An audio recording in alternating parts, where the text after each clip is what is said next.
enforcement seriously. In the back, yeah. Mr. Vice President, Ali Bradley, News Nation. So since the designation of the cartels as terrorists, does that give the United States the green light to go into Mexico and to strike them there? I mean, right now, obviously, they've struck in the Houthis in Yemen. So why not, when we've seen cross-border violence, go after them in Mexico? And then my second question is about a designation. I'll follow up on, please. Go ahead and ask the second question. Why isn't the Juarez/La Línea cartel designated when it's in one of the most deadliest places on the planet? Juarez has been designated as one of the deadliest cities. It's right across from El Paso. We've talked to community leaders. They say, we know Juarez cartel's operating in the U.S. and so are their affiliates. We don't even want to talk about it out loud, though, because then we'll put a target on our back.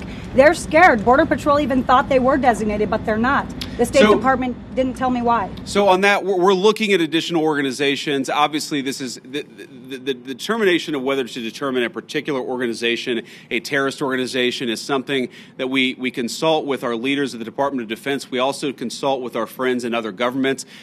We maintain the optionality to designate further organizations, terrorist organizations, if we feel that we need to in order to protect the American people. And I think President Trump has made it very clear he's not going to be shy about designating some of these cartel organizations as terrorists if he thinks he has to protect the American people. Your first question was about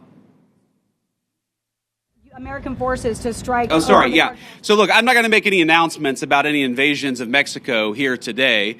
The president has a megaphone, and of course, he'll speak to these issues as he feels necessary. But what designating cartel organizations allows us to do is deploy the full resources of the United States military to engage in serious border enforcement. Of course, the president is going to make the determination about how we deploy those forces. But our hope is that Mexico takes this job seriously. We don't want to have negative relationships with the Mexican government. We want the Mexican government to help itself, but also in the process to help the American people by taking these organizations seriously. It's going to destabilize the entire country of Mexico, the entire government, if they don't take it more seriously. We're hopeful that they will. And if they don't, then of course, we'll figure out what to do from there.